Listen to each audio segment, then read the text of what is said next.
We'll be out in a minute. Yeah, we're recording.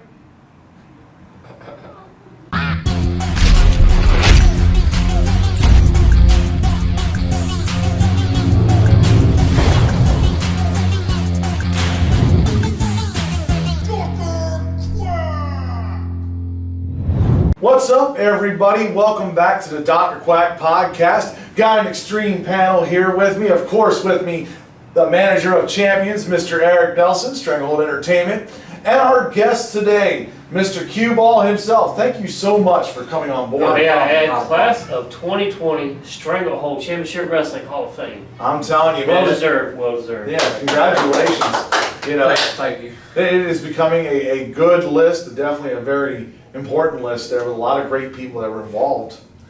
You know, so here, let me ask you my first question here. So what got you in the world of professional wrestling? What was the first images you had?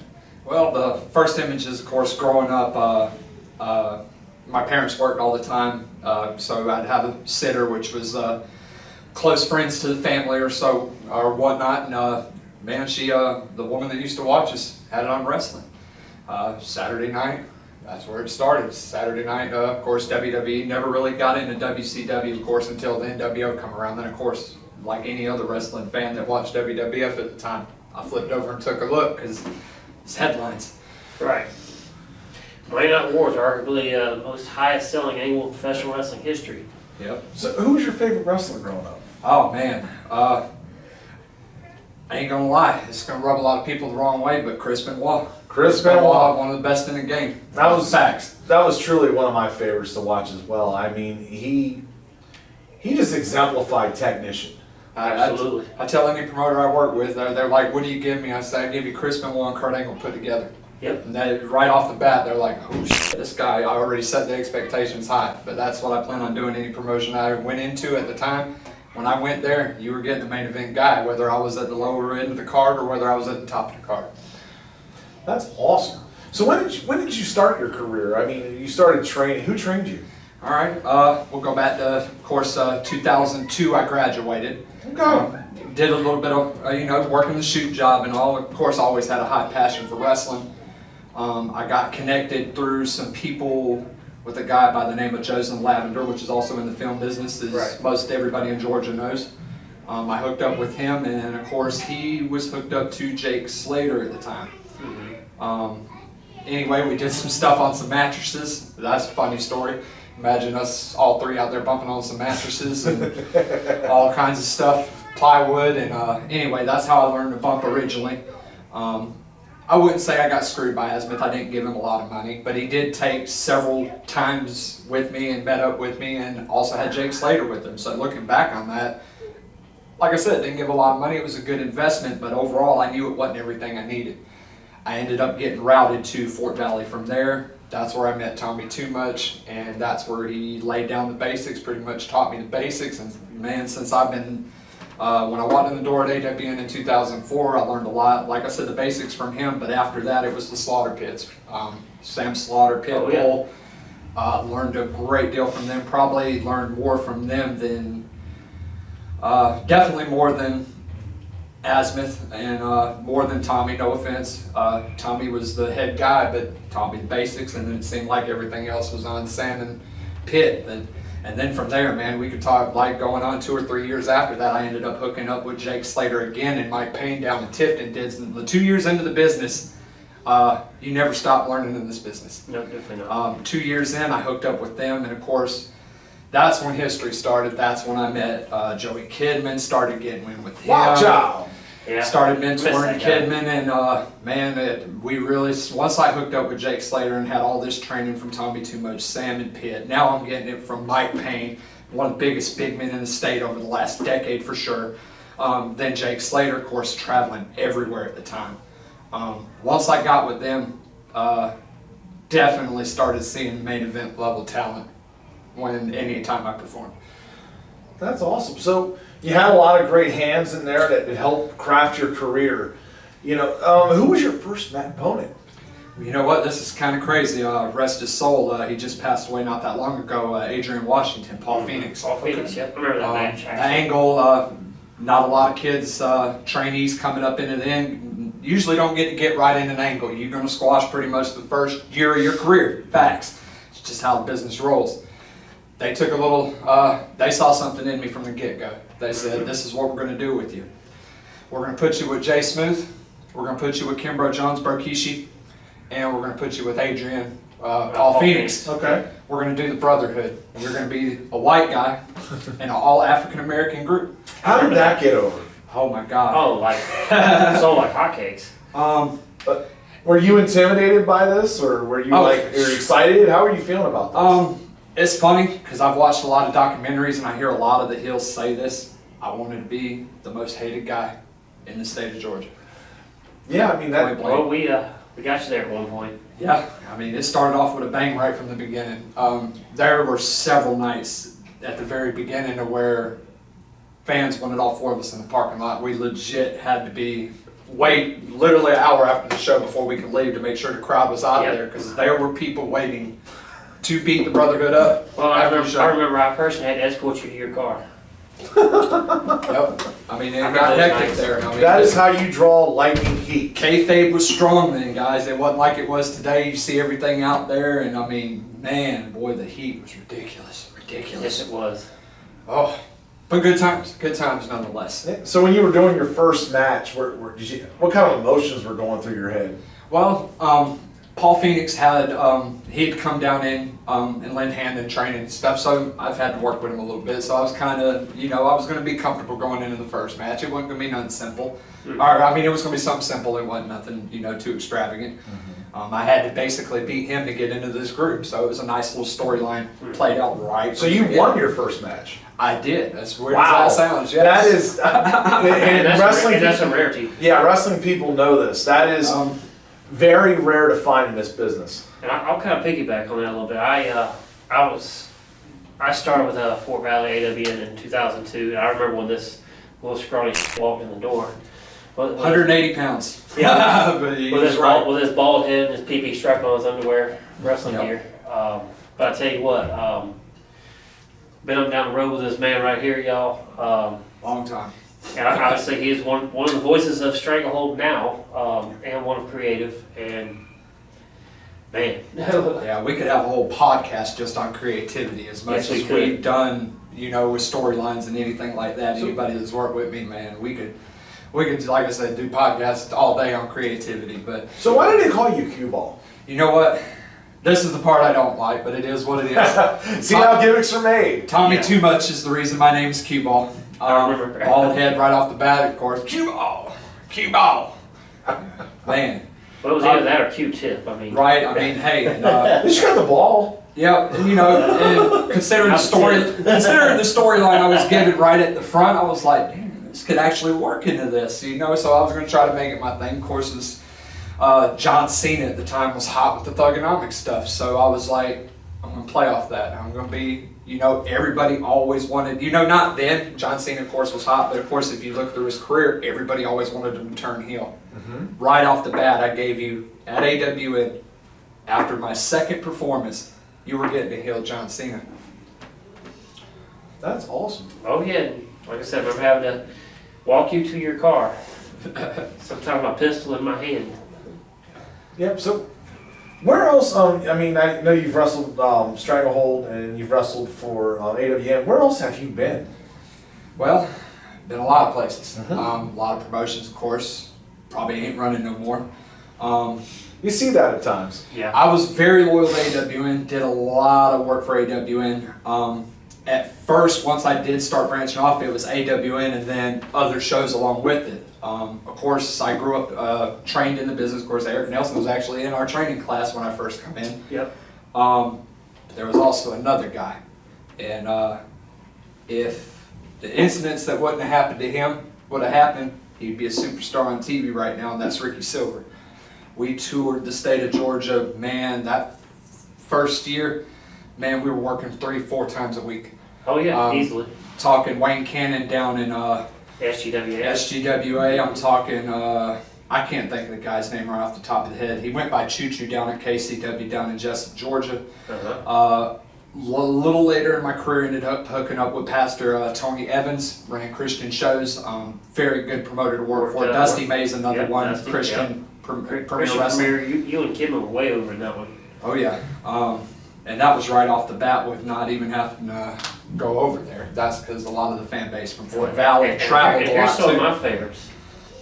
Yourself and Paul Warfield, debut match at Georgia Championship Wrestling Americas, Georgia. You were supposed to be the heel. You know, this story touches me the wrong way sometimes because, you know, Joel Deaton and Keith Steinborn, very respectful guys. I've never had a problem with them and anything. I got kind of crawled about that by Joel when I come to the back and like, you're supposed to be the heel. I'm like, I'm sitting here thinking in my head, you're in Americus, Georgia. My hometown is 15 minutes away down the road. And you expected me to be the heel. Yeah, I can pull it off, but these people kind of knew who I was. You know what I'm saying? I had people from around that whole area. By the way, Ellaville was right there at the time, and I had done shows there. So, I mean, people knew who I was when I stepped in the ring. Well, that was the other thing. Well, when Warfield came out there with his Amish-looking beard, love you, Paul. and he just, Paul always looked pissed off back then, even when he was the face. People automatically assumed he was the heel. Here you come out there, you're trying to look as hard as you can. Yeah. And they're like, yeah, get him. And funny story about that. 2 minutes into the match, I realized that I wasn't going to get this crowd to turn heel on me. It just wasn't going to happen. I flipped the roles immediately, kept the same finish, kind of maybe rewired it just a little bit to make sense. But I immediately flipped our roles so that we gave the fans what they wanted. And you know, that's one thing I've always liked about you and Warfield's chemistry is, I mean, from my memories, you know, obviously you and Ricky Silver, you and Kidman, but you and Paul Warfield, that was another one of my favorites. Always, you know, chemistry between the two of you guys. Yeah, and it was good chemistry. It seems unfortunate because I look back on my career and I think of some botches that may have happened, and it's very few. I'm a guy that did not mess up in the ring a lot. No. But it seemed like for some reason every time me and Warfield did get in the ring, there was always this one spot, and not the same spot, but there was always somewhere in the match we were going to have one botch. It was guaranteed, despite all the chemistry. I don't know what that was, but that's just how it was. And like, I've had maybe 3 botches in my whole career. 2 of them were with Warfield, but I mean, it is what it is. It does happen. And we'll be right back here. We're going to get a mention from our sponsors here, and we're going to play a game. Hey, what's up, everybody? Check out what just came in. The new Quack House Productions Dr. Quack t-shirt. You can get your own for $19.99. Just click on the link below or message me personally, and we're going to get it made just for you. Hey, look who I've run into, folks. The head of the Dr. Quack podcast, Dr. Quack himself. Welcome to Flashback Games. I'm telling you, thank you for introducing me to this place. This Absolutely. is definitely top of the line here. If you get a chance, you're down here in Marietta, Georgia, check out all the great games they got here, and the staff is super friendly. Love this place. Give it 2 fingers up, actually, right there. Hey, let's show them your favorite games here in the arcade. Oh, yeah. Yeah, let's go. There's so many great games here. I mean, you had Terminator 2, Judgment Day.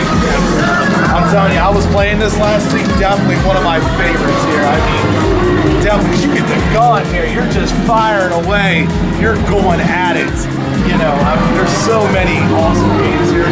I mean, look, you have X-Men here. Definitely one of the great ones. So many Ultra Beasts. I mean, even here, look at this. Let me show you. And I'm almost like 5 minutes. Look, we stand next to Galaga. And oh my God, I'm telling you, I feel like a kid again. Like I said, you can't beat it, folks. A low price of just $11, come and play all the games you want. What do you say, Doc? Is that a deal or what? That is a deal.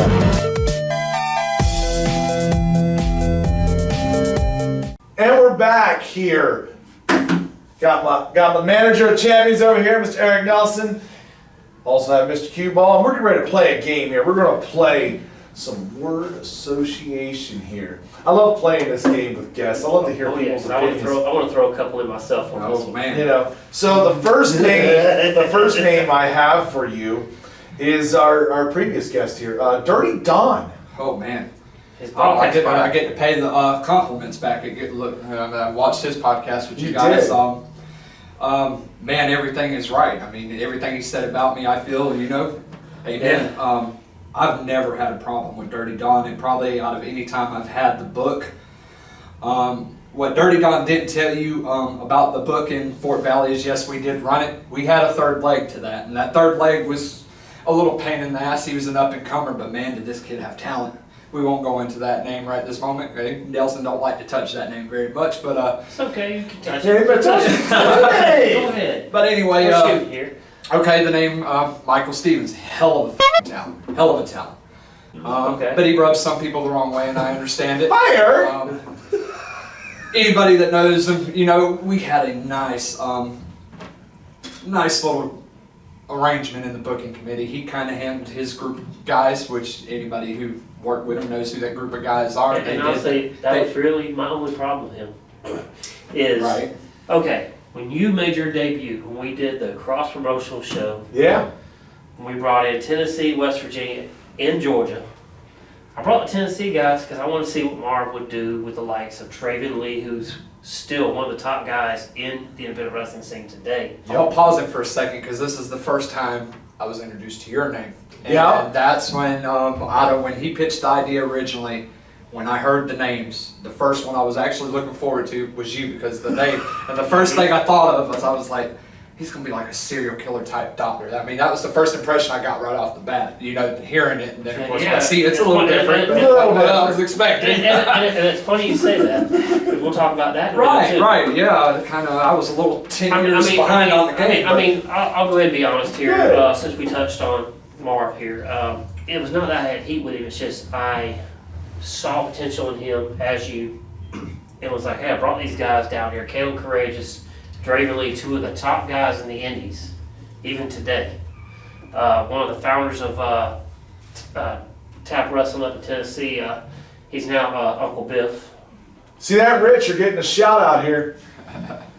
Like I said, I brought these guys in because I wanted to see what they would do with somebody other than themselves. Because the fans would come to me, and I'll say this now, because I mean, really don't make a damn now, but Right. The fans would come to me and say, we're bored of seeing the same 6 guys pass the belt back and forth. That was where my problem was. It was never really heat per se. It was, okay, can we do something different? Can I give you some guys that'll make you shine? Can I give you some guys that can get you, open some doors for you?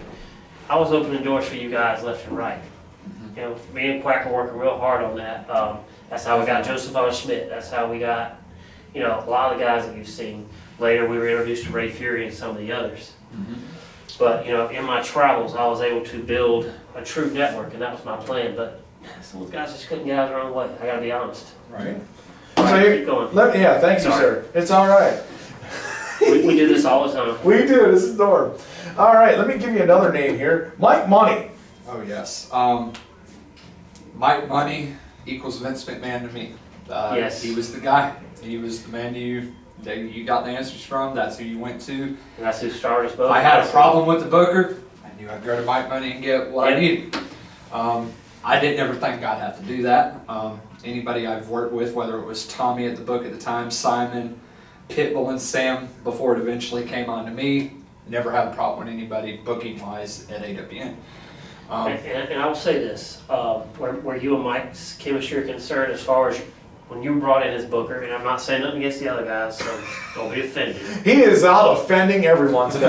Oh, I mean, hey, pick a number, right? I'll offend you next, you know. All BS aside, seriously, where the booking chemistry came to play, where we were doing the most, is when you and Mike were feeding off each other. You brought in Dirty, you know, Marv chimed in some, but really you and Dirty were doing the best work for Mike. I agree with that. And honestly, we were averaging, you know, 200 people a show. You know what I mean? And that was some of the best we'd ever seen. Right. What you guys got to realize out there is what the booker job really is supposed to be. Some of you think it's just to push your clout around a little bit. No. Your job is to make the promoter money. I hired my booker, I've hired my staff according to their abilities to make that happen. And for the record, you know, when I took the book at AWN, man, it was hard times. And when I mean hard times, you had RPW just kicking up down the road. Yeah. A lot of talent from You had a lot of AWN was diversity. flooding. That's why the Slaughter Pit dropped the book on me to head to RPW. What's the difference for you between being a wrestler and being a booker? Oh, that's a big one. It's tough. I always grew up in the business and was trained, of course, Tommy and them, and just watching documentaries and everything. I did not want to be the booker and the champion.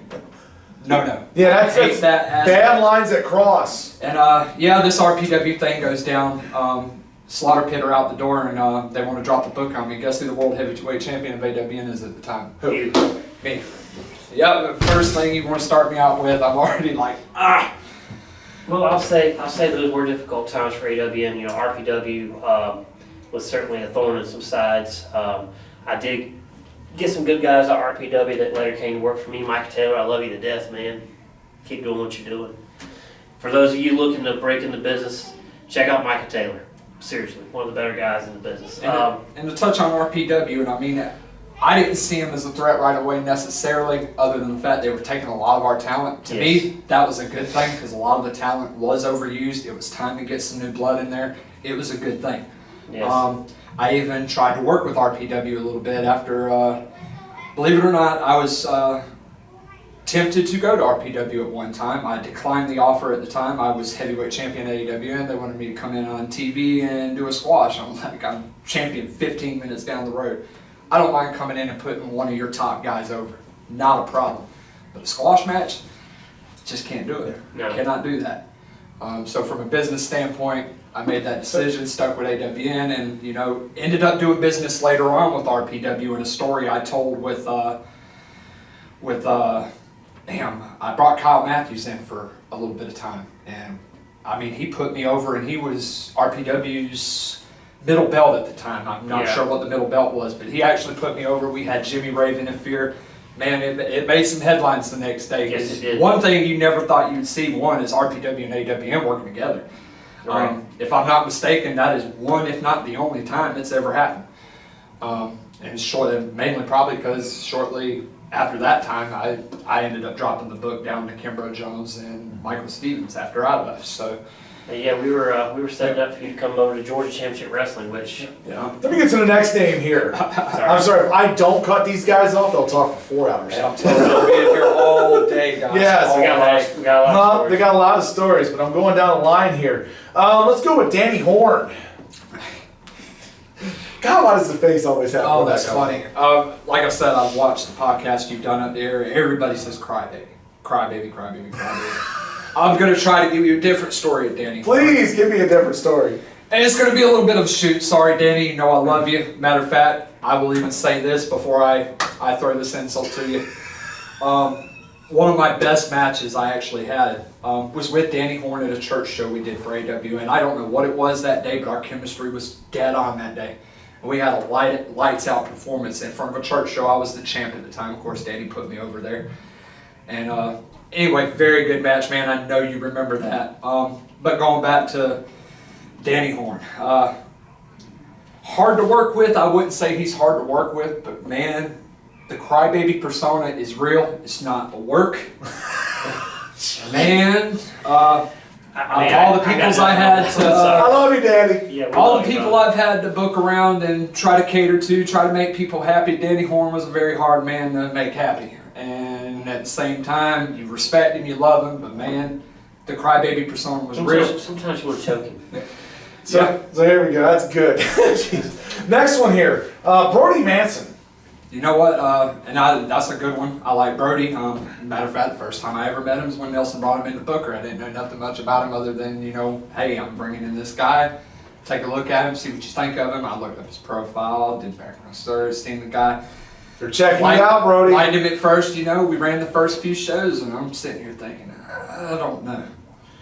And I want to say it was maybe that second or third show when Brody finally took charge, when he grabbed that locker room before we opened the show and he cut that, basically laid the rules down. He earned my respect that night, and that's what you got to do. And man, Brody came in there and he grabbed Stranglehold by the balls and basically said, this is what we're going to do. Laid out a plan for everybody, not him, not his friends, everybody. He said, this is how we're going to do it. You guys follow the lead. We're going to make some money. And the most important thing I liked about him is I got tired of people coming to me for everything. No offense to anybody. Right. I don't mind answering questions, but my biggest thing is when I hired the booker, what did the booker say? Right. And I'm talking even talents I've known 30 plus years like Danny. It's like, what the bookers say. Right. Yep, it's got to follow chain of command. So, here we go. Let's go with Nature Boy Paul Lee. Eric's best friend. Oh, yeah, yeah. shut up. Yep, you're gonna love this one. Of course. You got a story with him. I do. Ooh. It's a great story. Rest in peace, Joey Kidman. This is gonna be good. Woo! I've heard this one. Yes. Paul Lee, first off, my take on him. He's the nature boy, Paul Lee. First off, I only know one nature boy, that's Ric Flair. Yeah. Right off the rip, I think Paul Lee has done very well for himself. Unfortunately, in my opinion, he's done it off somebody else's name. Facts. I mean, and that just rubs a lot of us the wrong way, even if you don't know him, which I don't. I don't know him. I've met him maybe once. I've worked maybe 3 or 4 shows, same shows that he was on, just never really kind of went that way, as a bridge I stayed away from. By the way, Nature Boy Paul Lee, if you see this, I invite you to come onto the podcast to defend yourself. We really do. So if you want to come on, I would love to have an interview with you. I'll second that. Anyways, continue. Anyway, going into a story, of course, we all know Eric Nelson's love for Paul Lee, and of course, we know how the prankster Kidman can be when he is. Oh no. So he works the show. I couldn't tell you what show it was to save my life. Where I know it was in Ringgold, Georgia. I can't tell you that. The time frame I couldn't. But there was a night he wrestled that show, and maybe I don't want to say it was 100% a nod to Nelson on his behalf, but I know how Kidman is wired. I knew how he was thinking. Kidman was a little bit revengeful, and if you hurt somebody close to him, he'll come at you 90-0. Yes, he will. And He would. needed to use the restroom, and Oh, I mean no. I don't know if he couldn't find the bathroom. I mean, It happens. I mean, sometimes you just gotta go. there's a bag there. I mean, let's just With say a robe there was a in it. robe there. I mean, I don't know if Kidman thought Paul Lee might have been done for the night or whatnot. I do believe you can see that video on the world famous Flea Market. I believe it's Yes. somewhere on YouTube. I'm just plugging them because they're awesome and they cover the best and the worst. But yeah. Yes, long story short, Kidman took a piss in Paulie's bag, and yeah. And Good times. that actually became the first of many. Yeah, Kidman started a trend there. Jesus, I'm telling you. man. And that was none of my mentors. What's the trend? Ass white worldwide? Something like that. Oh God. Here we go. Holy. All right.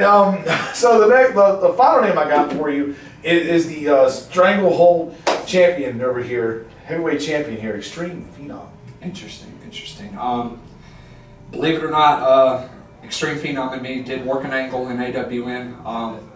Matter of fact, that was probably one of the first jaw-dropping storylines we did when I had the book there. Of course, y'all know his wife, who he's been with. He's been with her a while. I can't think of her name off the top of my head. Angela. Angela, thank you. He had Angela. Angela was, managing him at the time, I Yeah, she believe. was Jade at the time. Yep, she was Jade. And we set up an angle. I ended up hitting her with a diamond cutter. Yeah, we had some good Everybody moments. loves that diamond cutter. Yeah, Anyway, that sparked something, and anybody that knows Phenom, you're terrified of him. I mean, no different from me. I never worked the man, but right off clinch, terrified of the guy. So we get into this angle, and I'm gonna do what? I'm gonna hit your old lady with a diamond. Okay. So I'm sitting here thinking, all right, this guy already could probably beat my ass without no motive. So I'm gonna go in here. I'm gonna hit his old lady with the diamond cutter. I said, oh, you guys do want to make money, don't you? So I knew right where they were going with it. And of course, by the time the angle plays out, it's beautiful. The crowd's jaw drops when it happens. And of course, it's the one time you see Phenom vulnerable. Probably the only time in AWN you've ever seen Phenom vulnerable is when he went to his wife after she took that, because she didn't move. Props to Angela for that bump. Hell of a bump, girl. We maybe practiced it twice before the show. She actually took it better live. I mean, it was beautiful. Yeah, you had a bunch of people like, oh, boy, But anyway, dead, man. long story short, going back to Extreme Phenom, this angle wraps up into a lumberjack match, of course, for my strap. Man, hard contest. Wheelbarrow slam, you name it, power slam. Bumped you around a little bit, did He he? brought everything, and man, it was so much fun, and anybody that's worked me will tell you, I don't consider myself a great worker, although a lot of people do. I see myself as a great storyteller, and some people blur the lines between talent and then storyline telling. But that's the biggest thing missing in professional wrestling today is storyline telling. And that's not from companies, that's from workers too. Yeah. I mean, And speaking of that, since we're doing word association, I'm going to throw one in there. The Halloween costume match. Oh boy, I gotta hear about You this. and Ricky Silver. Oh, yeah, Halloween Quack's never heard Hill 2, by the way. Halloween Yes, Hill it 2, was. which Halloween Hill is our WrestleMania for AWN. Where it was, yeah. Tommy had the book at the time, damn you. So they come up to me. Gavin, get your censor button. I don't think I had any knowledge of this before the event. Maybe I did, I don't remember, but I remember day of show. They're like, this is what we're gonna do. We're gonna do this Halloween costume. Of course, they're gonna start out with Ricky Silver. Ricky Silver, you're gonna be Superman. I said, oh God, this is gonna be bad. I couldn't imagine it. I was thinking it was gonna be bad. I didn't realize how bad it actually was. So it was bad. So once it got out, Simon comes up to me and he says, you know what, as a matter of fact, let me back up a little bit. I don't remember none of it. As a matter of fact, I want to say we went live without me knowing what was in the bag I was about to look in to see what I was going to wrestle literally 45 minutes away from. And what's funny is I thought you were going to pick the Fat Samurai one. You know what? Hey. Anyway, so I'm going to take that back. I believe it was live when I found out exactly what I was doing. And when I looked in the bag, I knew I had to, gander my thoughts for a minute and process this to the crowd and everything. But when I opened the bag and seen what I saw, the first thing that ran through my mind is, I'm not wearing this. The first thing that ran through my mind, and then the second thing that ran through my mind is money. And I was like, me in this. Oh, that's money. I ain't gonna lie, that's money. What's Dusty always say? Where's the money, baby? And I was like, yeah. Anyway, get it. I don't think the crowd even knows at the time. I don't think we let it go until I actually come out for the match. So nothing happens right there in the crowd. So the suspense was there for our match. And Simon Stern was laughing so hard he couldn't stand it. But I can tell you this. I don't know if me and Ricky knew it was going to be a costume match before the event or not. I want to say we had our whole match scripted and everything. When I looked at that bag, I realized we couldn't do half of what we had choreographed. So what do you prefer, script or on the fly? Man, I ain't gonna lie to you. I'm old school. I could go out there and say who's going over. You tell me he's going over. How we doing it? That's all I need. Yeah. I can go out there and put up a tie-up and chain wrestle for 10, 15 minutes. It varies with wrestlers. Some people, they love to script everything out and have every move done. And other people are just like, here, we call the opener and we call the finish, that's it. Oh, you gotta hear this part. You're gonna laugh your ass Go off. ahead. Going back to that up for a second, on the independent circuit, touching on hell, I forgot my train of thought. Where were we going with your question? With the costume. Thank you. So back to that. We get to the back, I put on the costume. Of course, everybody's laughing their ass off. All the workers are dying. They're like, this is great. This is going to be great. We have a picture of that, I think. Do we have a picture of that? I'm sure somewhere there's one floating around. Well, if we find one, we might put it on this episode. You might get to see that. And just be aware, if it ever comes up on the internet, the main attraction may resurface and find out who put it up. But that's boy. a story for a different day. You hear about it, folks. I'm not putting a money number up. But anyway, we go out to do the match, and of course, Ricky Silver's going to go out first because he's got the one that people will be like, oh, that's cool. They ain't going to laugh his ass out of the building or anything like that. And of course, my music hits. And, boy, I don't want to go. About the first time ever that I didn't want to go out the curtain. Right. I was like, but here we go. Break the curtain. Crowd sees me. Right off the rip. Dies.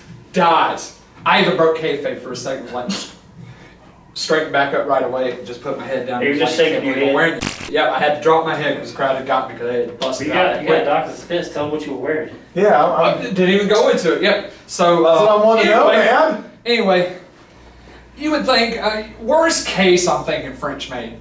I'm thinking I maybe got some length there, I'll be all right. And I was like, maybe I can swing that. But when I opened that bag, Quack, I'm telling you, it's a nurse's outfit.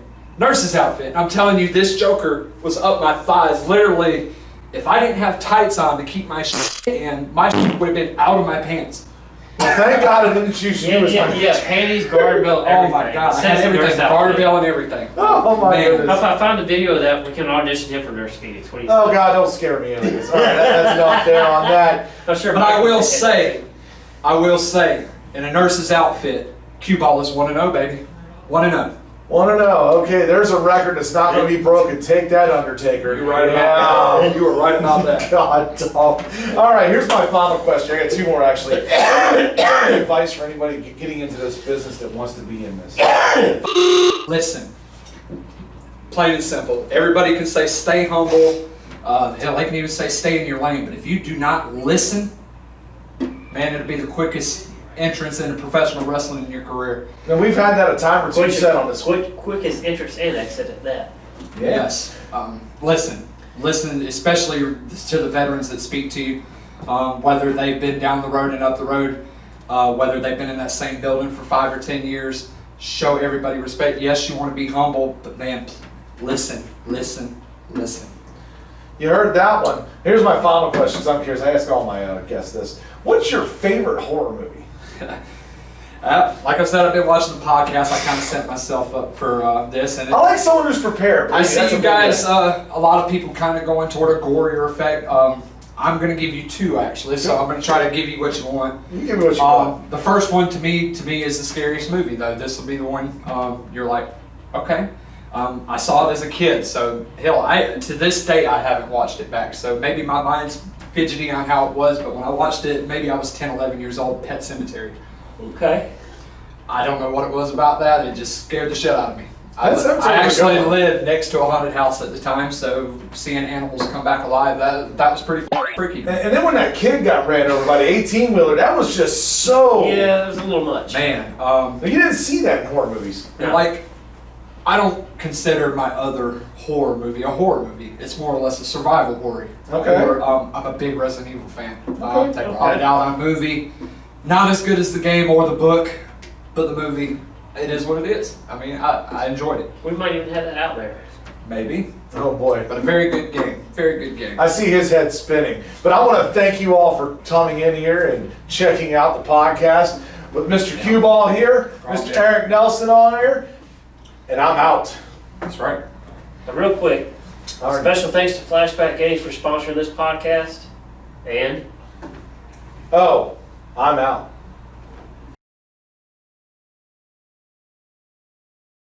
The business, listen. Did it turn off? Hold on.